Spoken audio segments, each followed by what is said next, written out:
This audio presentation of Neville Goddard, North of the Strip, is brought to you by audioenlightenment.com. Copyright 2012. All rights reserved. North of the Strip.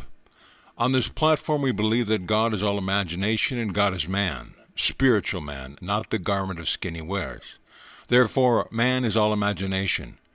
We believe also that God, being the only creator, and God being man, then we are creators. Then life itself is an activity of imagination.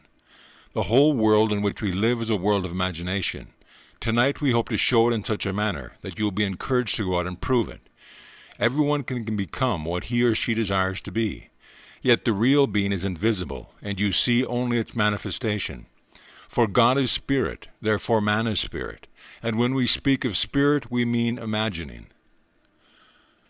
Here are two wonderful case histories, so follow closely and try to duplicate the technique. The lady who gave these to me does not differ from anyone here, for God is man. We are that man.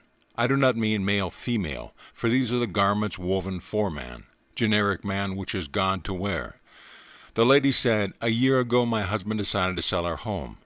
I did not concern myself about it, for I knew from past experience, having sold two and bought two, that my home could not be sold until I stopped mentally sleeping in it. But I allowed him to exercise his right to sell it, for it is our home. For 4 months, several real estate operators tried to sell it. It was not sold and they gave up. Soon after that, we decided we would sell the house and get a bigger one, really 2 units under one roof, so that my mother and aunt could stay with us, and there would be only one tax bill. I decided he was right, and then I began to sleep in imagination in the area of West Hollywood, and I slept thus for 4 successive nights. On the 5th day, my husband stopped in to see a friend and met a stranger who wanted a home in the hills, and he brought him back to see our house. He walked through it once and bought it and paid our price. In 10 days, he had to get out and move in with my mother. My husband likes to do things immediately, and so wanted a new house at once. But now there were 4 adults, and we wanted a home with 2 separate living rooms, and yet within one area, and with space so no neighbor would be breathing down our necks. We also have 10 cats, 3 dogs, and a parakeet. We needed a fenced place to protect the dogs. We made our wants known to the real estate operators in the Strip, for I wanted to live north of the Strip. Everyone told us we were mad. The lady realtor laughed outright, and the men just looked sad. They said that such a place that we wanted did not exist in the area, and if it did, they could not get 5 times the price we offered, a price they said was ridiculous. I did not listen to their ridicule. I said, "You have not heard me. This is the house we want and the price."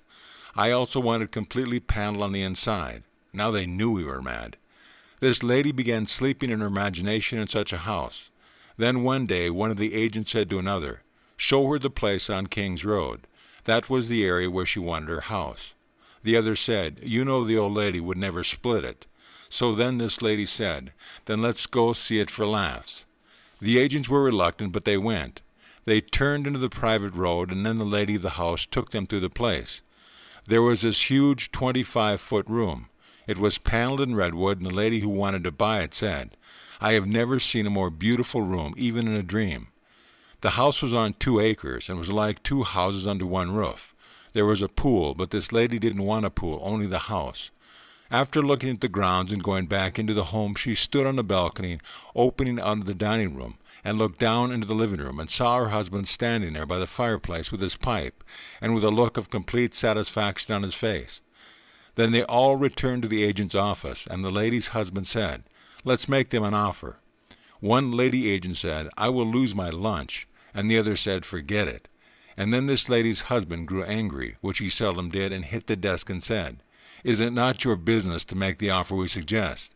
Then make it." A third agent spoke up and said, "Go slowly, for I have known that old woman's husband to make a real estate operator wish he was dead."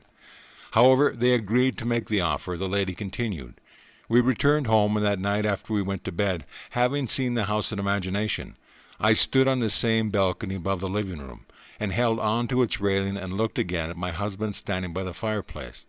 And then she fell asleep in that imaginary act. Next day the phone rang, and the agent said, "You have bought yourself a house." The owner split the property in the middle, and they got the house in the 1 acre, just what they wanted, and they got it at the price they offered. She says, "After 12 days of sleeping in the dream house, we bought it, and are now going to live in a home that the realtor said did not exist.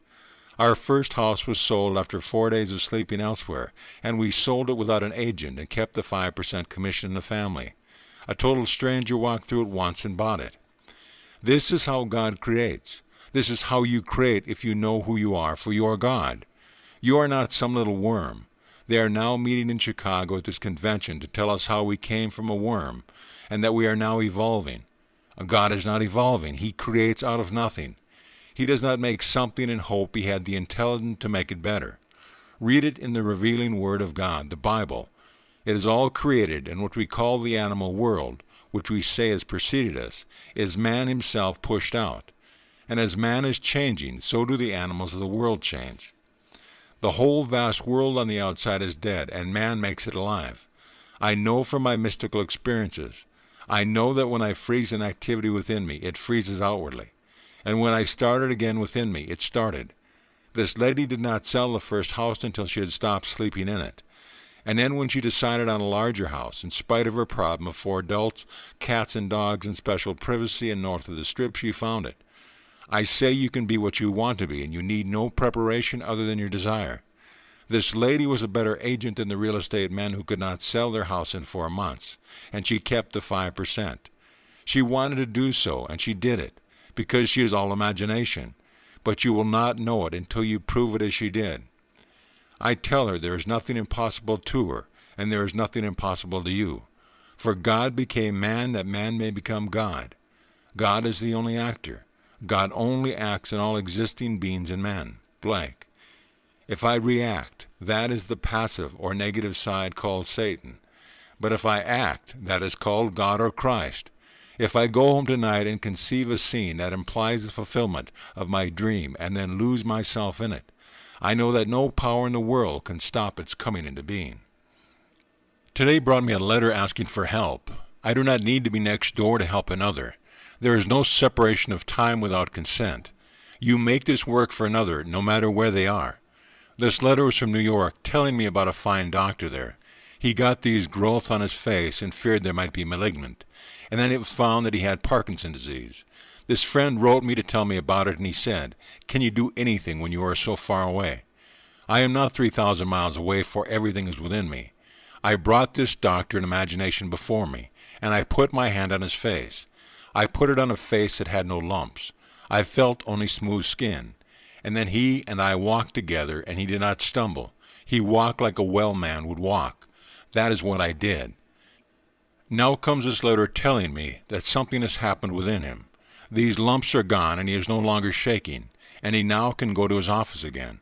Yet as his doctor, he knows his condition is incurable. It is not unless he thinks so. If I had seemingly failed with him, it would not matter, for I would still be exercising my wonderful talent. If that next letter had said he had died, it would still not mean I failed, for there are worlds within worlds, and God cannot fail. All we are called on to do is to imagine, and then let it be true. I cannot concern myself with what the doctor says. We are not little worms, we are of God, for God became his image and made it alive, and it became a living soul, and then he transformed it into a life-giving spirit. But if you do not become a life-giving spirit, you do not know you are the cause of the livingness of your world, and then you cannot change it. Here is another story from the lady who bought the house. Going into a certain restaurant, she saw some unusual rose-colored water glasses, and she asked if she could buy them. Both the waiter and the hostess said it would be impossible for her to do business with that person who did the buying for the restaurant, as she was such an unpleasant person. Also, they said the glasses were manufactured in the East, and the supply was very limited. The lady went home, but every day she saw those glasses on her table, 8 of them. A month later, she and her mother were again in the restaurant, and there was a new hostess who introduced herself, and then brought up the subject of the glasses and said she had heard the buyer would not sell any of them. And then she smiled and excused herself, returning in a moment with a box, which she gave to this lady. In it were not only 8 glasses, but twice that number, and they were without charge. Jehovah's gifts are without price. She was willing to pay even an excessive price for the glasses, but she got them as a gift. If you know what you want in this world, you can get it, and let no one tell you that you are acquisitive. Those who tell you that you would not mind having the same thing for themselves, So be completely disinterested in what people say and go out and live a full, wonderful, rich life. For what you want to do, you can do if you know who you are. You are all imagination, and imagination is God, and only God creates. This lady learned to use the western gate closed in most of us, which is touch. That was her secret. She saw what her husband looked like standing by the fireplace the night she recreated the scene, but she held onto the balcony with her hand to prove it to herself that she was there. So what would you desire? I cannot stress too much the use of touch or the western gate. I have seen people take imaginary paychecks and touch them. They had brought the outer senses of the scene, and hearing, commence, etc. But when they had brought the sense of touch, it worked like a charm. For when you bring touch, you open the closed western gate, and nothing seems impossible. If I could snuggle into a bed 10,000 miles away, and then view my world from that place, I would gravitate there, for I am all imagination. So I must be where I am in imagination. Though I am physically here, if I view my world from that other place, I am there. And if anyone is insensitive, they would be able to see me there. I have been seen in points of space when I was physically here, but desired to be there. I am where I am in imagination, so if I imagine I am that person I want to be, and walk in that state as though it were true, then everything in the world will rush to make it so. If I would only live in imagination as I desire to live in the flesh, then everything that seems detached will be joined to make it real. Try it in your office, and if things are not right, or as they ought to be, then you assume that this person is acting as he should, and you hear the conversation. And what would you say if you were now the kind of individual you want them to be? And if they act tomorrow as you imagine they are acting, then where is reality? It will come to you some day. When weary man enters his cave, then he meets his Savior in the grave. Some find a female garment there, and some a male, woven with care. Blake. But that is not man. God is the reality, and male and female is the garment. This, the body, is the cave, and this is also the grave of which Blake speaks. This is where God laid himself down. I am crucified with Christ. Nevertheless I live. Yet not I, but Christ liveth in me. And the life I now live by the faith of the Son of God, who lived and loved and gave himself for me. So it is all woven within me, for God is the eternal man, and I am he. He weaves himself into us for educative purposes, and in my case it is a male, but that is not man. He wears garments of male and female, but that is not man. And then Blake turns to Satan. O Satan, true thou art a dunce. Thou cannot tell the garment from the man.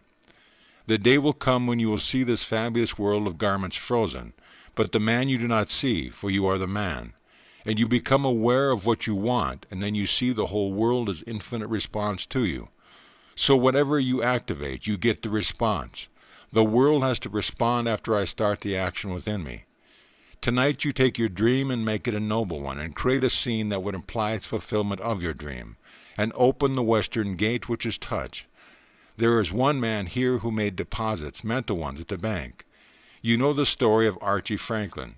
He mentally went into 2 different banks and asked for his balance, and heard what was said to him.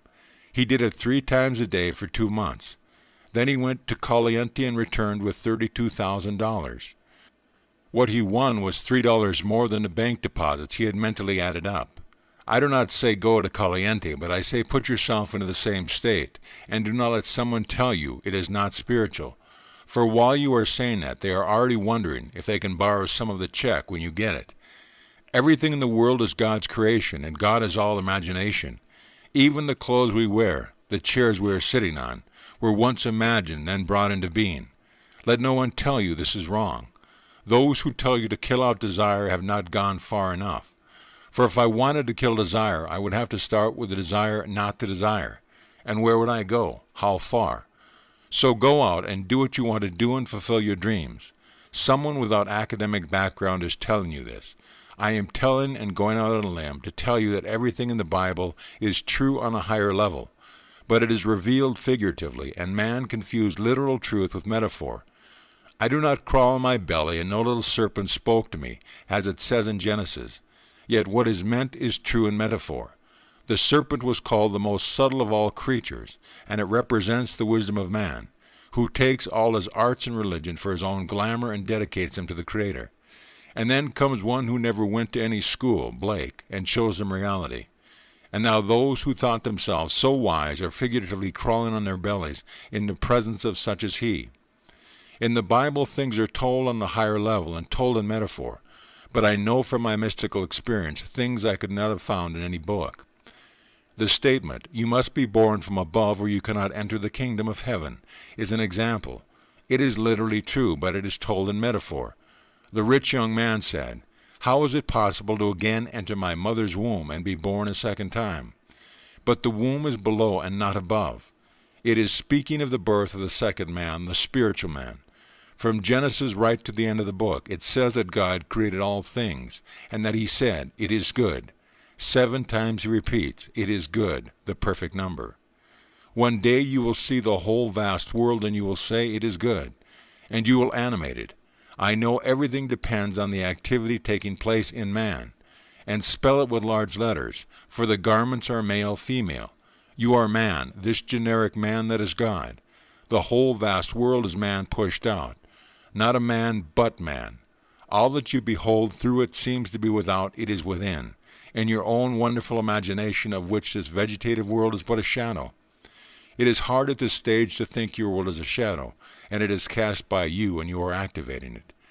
When you dream, do not think that because there seems not a fact to support it, it cannot come. It will come, so dream nobly. If you want fame, have it. But I would suggest that you suggest to yourself that you are awakening and can see this frozen, wonderful world and you as the activator. I hope many of you have the desire to do what I am doing and will go out and tell this. First, prove it to yourself. Learn the art of repentance, which means a change of mind.